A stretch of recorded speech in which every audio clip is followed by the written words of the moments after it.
ہمیں کیا عرض کروں ہمارے ساتھیوں کا حال. کوئی ایسی کتاب مل جائے جسے تقریر یاد کر لوں. موبائلوں پر کیسٹوں پر دین کی باتوں کو سنتے ہیں, پہلے ہی اللہ کے دین کی توہین ہو گئی, ابھی سے حاصل کیا ہوگا. میرے دوست عزیزوں, یہود و نصارہ کے بنائے ہوئے راستوں سے دلوں میں دین کی بات کبھی نہ اتری ہے, نہ آئندہ کبھی اترے گی. دین کی بات کے سننے کا, سمجھنے کا ماحول, اس کے لیے باوضو ہونا, اس کے لیے بیٹھنا, فرشتوں کے پروں میں آ کر ایسے گھس کے بیٹھنا جیسا چوزے مرغی کے پروں میں گھس کر بیٹھتے ہیں, جس سے ان کو قوت ملتی ہے, ان کو سینک ملتی ہے. بچوں کو آپ نے دیکھا ہوگا کہ مرغی اپنے پروں میں اس طرح چھپا دیتی ہے بچوں کو, ایک بچہ کہیں سے پنجہ نظر نہیں آتا کسی بچے کا, اس طرح مرغی اپنے پروں میں لے لیتی ہے. یہاں حالت یہ ہے, موبائل میں باتیں سیو کرتے ہیں, بستر پہ لیٹ کے سنتے ہیں. اس غفلت سے کبھی دل میں بات اترے گی نہیں, اترے گی نہیں, خدا کی قسم اترے گی نہیں. گناہ تو ملے گا, ثواب تو ملے گا ہی نہیں, ملے گا ہی نہیں. میں تو حیران ہوں کیا کھیل بنایا ہے دین کو. قرآن پڑھنا ہے موبائل سے پڑھ لیں گے, حدیث کی بات سننی ہے موبائل سے سن لیں گے. حضرت سمجھتے تھے کہ جب حق کو باطل کا راستے لایا جاتا ہے تو اس سے باطل آتا ہے, حق نہیں آتا. جب حق کو لایا جائے باطل کے راستے سے تو اس سے باطل آئے گا, حق نہ آئے گا. اللہ کے کلام کی توہین, اللہ کے دین کی توہین کر رہا ہے, اور پھر کہتا ہے کہ جائز ہے. اور کہاں سے فتویٰ ہے اس کا کہ اس طرح قرآن پڑھنا جائز نہیں ہے. مسئلہ جائز ناجائز کا نہیں ہے, مسئلہ حلال حرام کا نہیں ہے. مسئلہ اس کا ہے کہ جس قرآن کو جبرائیل لے کر آپ کے قلب اثر پر نازل ہوئے ہیں, جس کے بوجھ سے آپ سردیوں میں پسینہ پسینہ ہو جاتے, اور آپ کی اونٹنی آپ کی وحی کا بوجھ برداشت نہ کرتی, پاؤں پھیلا دیتی, اور آپ کے بدن پر اتنا بوجھ ہوتا اس کا کہ صحابی فرماتے ہیں ایک مرتبہ وحی کا موقع تھا, آپ کی کا سر میری ران پر رکھا ہوا تھا, میری ران کی ہڈی ٹوٹنے والی تھی, میں اس کا بوجھ, اس کا زور برداشت نہیں کر سکا. پر اللہ تعالیٰ خود فرما رہے ہیں کہ یہ تو ندی کا قلب اثر ہے جس کو ہم نے وحی کے نازل کرنے کے لیے اس قابل کر دیا ہے. ورنہ اگر ہم اس قرآن کو پہاڑ پر نازل کرتے تو یہ پہاڑ اس کے بوجھ سے ریزہ ریزہ ہو جاتا اور قرآن کا بوجھ برداشت نہ کر سکتا. یہ اللہ فرما رہے قرآن میں.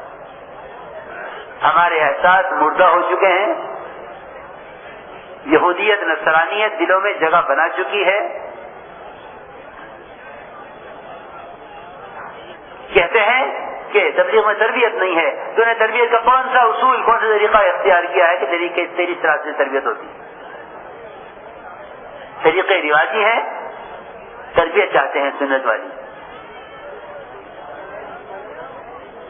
میری بات کس طرح سن لینا, جو کہہ رہا ہوں کرنے کے لیے کہہ رہا ہوں. یہ موبائل پر قرآن کا سننا یا پڑھنا, یہ خدا کی قسم گناہ کا ذریعہ تو ہے, ثواب کا ذریعہ نہیں ہے.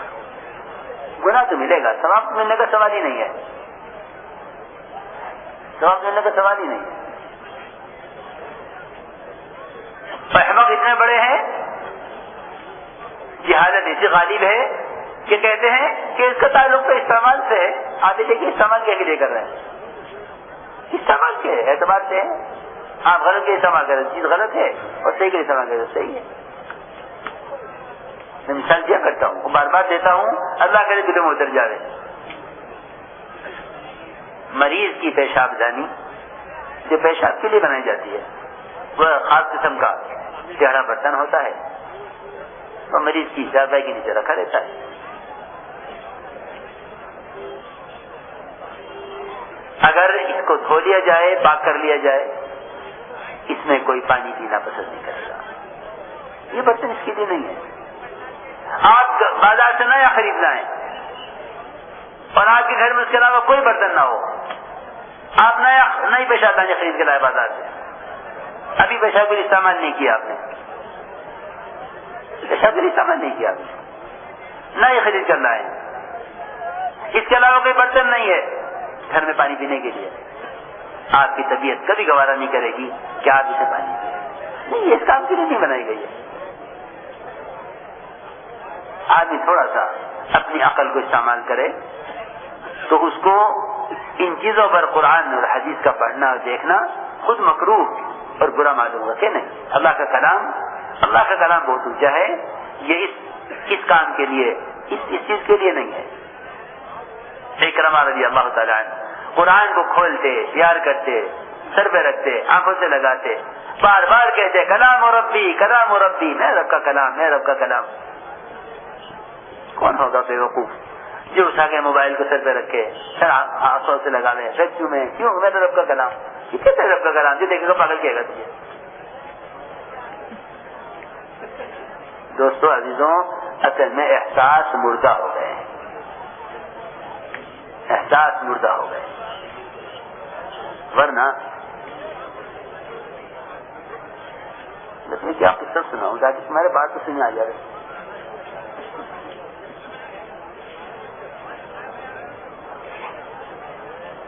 دہلی کی جامع مسجد پر قاری الباسط کی قرات کا ٹیپ آ گیا مولانا صاحب کے زمانے کی بات، اور اس زمانے کا ٹیپ ہوگا کیسا ہوگا؟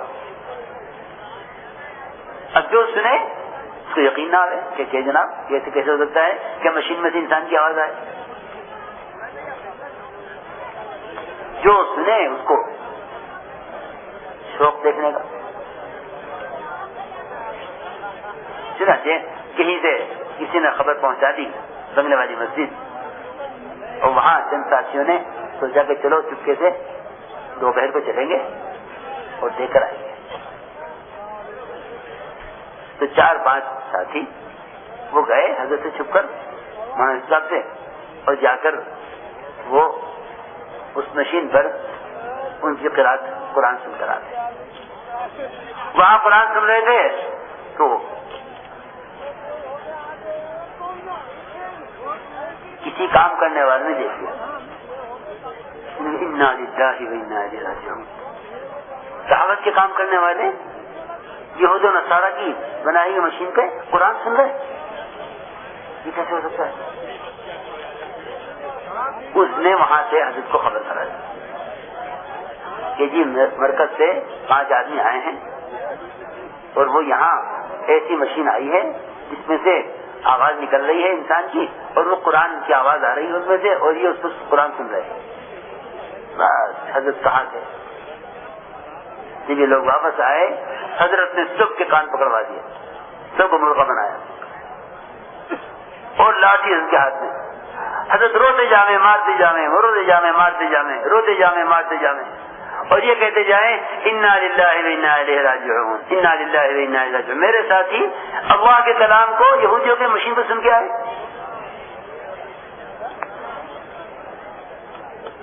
ہم اصل میں اتنا دور نکل چکے ہیں، اتنا دور نکل گئے کہ کرنے کے کاموں سے اختلاف ہو گیا ہے، نہ کرنے کے کاموں سے محبت ہو گئی ہے۔ مارتے جاتے تھے اور یہ کہتے جاتے تھے کہ کیسے تمہاری ہمت ہوئی جس قرآن کو جبرائیل محمد صلی اللہ علیہ وسلم کے جس ناطے پر لے کر نازل ہو، اس قرآن کو تم یہود و نصارہ کی بجائے مشین پر سن کر آئے ہو۔ یہاں یوں خوش ہوتے ہیں کہ ترقی کا دور ہے، اب تو ایسا انتظام ہو گیا ہے کہ وضو بھی نہ ہو تب بھی قرآن پڑھ لو۔ نہیں میرے دوستو، سمجھ لو اچھی طرح، نہیں میں یقین سے کہہ رہا ہوں کہ ثواب تو ملے گا نہیں، یہ روتے ہیں، اور گناہ ملے گا، گناہ ملے گا، پکی بات ہے۔ اس لیے کہ یہ میں عرض کر چکا ہوں، یہ اس کا برتن ہی نہیں ہے، بہت اچھی بات ہے، عقل گوارا نہیں کرے گی۔ آپ پیشاب دانی میں دودھ کیوں نہیں پی سکتے؟ صاف ہے نہیں ہے، نہیں اس کام کے لیے نہیں ہے۔ ہاں ٹھیک ہے، موبائل کا جو کام ہے وہ تو ہونا چاہیے، شادی سے فون کریں، ٹیکسٹ کریں، جو چاہے کریں، لیکن قرآن حدیث کے کیا تعلق ہے؟ عقل کیسے مظاہرہ کرے گی کہ جو چیز جس کام کے لیے نہیں ہے، آپ کے استعمال کرنے سے وہ اس کام کے لیے اتنی ہو جائے گی؟ اس لیے شیطان کا دھوکہ ہے دلوں سے اللہ کے کلام کی عظمت نکالنے کے واسطے، دلوں سے اللہ کے کلام کی عظمت نکالنے کے لیے شیطان نے یہ دھوکہ دیا ہے کہ تو آپ استعمال پر ہیں، آپ اچھے کام کے لیے استعمال کریں تو اچھا ہے، برے کام کے لیے استعمال کریں تو برا ہے۔ کیونکہ میں عرض کر چکا ہوں کہ کسی بھی چیز کا استعمال، کسی بھی چیز کا حکم اس کے استعمال سے نہیں ہے، اس کے بنائے جانے کے اعتبار سے کہ یہ کس کام کے لیے بنایا گیا ہے۔ لوہے کی آری لوہے کے لیے ہے، لکڑی کی آری لکڑی کے لیے ہے۔ کوئی عقل تسلیم نہیں کرتی کہ اس سے یہ کام لے لیا جائے۔